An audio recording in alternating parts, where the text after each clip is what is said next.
Hi, എല്ലാവർക്കും നമസ്കാരം. ജ്യോതിസ് ചാനലിലേക്ക് എല്ലാ പ്രിയപ്പെട്ടവർക്കും ഒരിക്കൽ കൂടി സ്വാഗതം. ഞാൻ ഇന്ന് വന്നൊരു കൂമ്പിൻ്റെ ഒരു തോരൻ വയ്ക്കാനുള്ളൊരു പുറപ്പാടാണ്. അതിലൊരു ചെറിയൊരു വാഴക്കൂമ്പ് കിട്ടിയിട്ടുണ്ട്. അത് കുറച്ച് ചെറുപയർ പരിപ്പ് ഇട്ടിട്ട് തോരൻ വയ്ക്കുന്നൊരു വീഡിയോ ആണ് കാണിക്കാൻ പോകുന്നത് കേട്ടോ. ചെറുപയർ പരിപ്പ് കുറച്ച് ഒരു നുള്ളു മഞ്ഞൾപ്പൊടിയും ആവശ്യത്തിന് കുറച്ച് ഉപ്പും ഇട്ടിട്ട് ഒന്ന് കുഴഞ്ഞു പോവാതെ ഒന്ന് വേവിച്ചെടുക്കണം ആദ്യം. എന്നിട്ട് അതിൽ കൂമ്പ് അരിഞ്ഞത് ഇട്ടിട്ടാണ് നമ്മൾ ബാക്കി പരിപാടികൾ. പയറ് ഒരു 3/4 ഭാഗം വേവാകുമ്പോൾ അതിനകത്തേക്ക് നമ്മൾ കൂമ്പ് അരിഞ്ഞ് വെച്ചത് എടുത്തിട്ട് ഇട്ട് കൊടുക്കണം. കൂമ്പ് ഇങ്ങനെ പൊടി പൊടിയായിട്ട് അരിഞ്ഞ് വെച്ച് കുറച്ച് വെളിച്ചെണ്ണ പുരട്ടി വയ്ക്കണം, അല്ലെങ്കിൽ കറ ഒന്ന് പോകാൻ വേണ്ടിയിട്ടാണ്. എന്നിട്ട് അത് ഇതിനകത്തോട്ട് തട്ടി കൊടുത്തിട്ട് ഉപ്പ് പോരെങ്കിൽ കുറച്ചും കൂടെ ഇട്ട് കൊടുത്തിട്ട് ഒന്നും കൂടി വേവിക്കാം.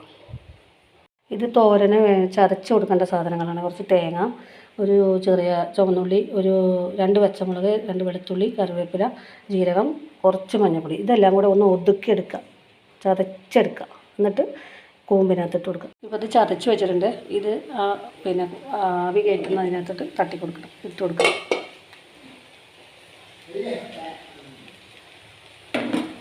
നന്നായിട്ടൊന്ന് ഇളക്കാം. ഒരു ചീനച്ചട്ടിക്കകത്ത് കുറച്ച് എണ്ണ ഒഴിച്ചിട്ട് കുറച്ച് കടുകും ഉണക്കമുളകും കൂടി വറുത്തിട്ട് ആ കൂമ്പ് തോരനിലേക്ക് ഇട്ടിട്ട് നന്നായിട്ട് ഇളക്കിയിട്ട് അടച്ച് വയ്ക്കാം. ഇപ്പോൾ ഇവിടെ നമ്മുടെ കൂമ്പ് തോരൻ റെഡി ആയിട്ടുണ്ട്. ഞാൻ ചെറുപയറിൻ്റെ പരിപ്പാണ് ഉപയോഗിച്ചിരിക്കുന്നത്. ഇതിന് ചെറുപയർ ഉപയോഗിക്കാം, വൻപയർ ഉപയോഗിക്കാം, സാധാരണ പരിപ്പ് ഉപയോഗിക്കാം, മുതിര ഉപയോഗിക്കാം. എല്ലാം ടേസ്റ്റാണ്, നല്ല പോഷകാഹാരം കൂടിയാണത്.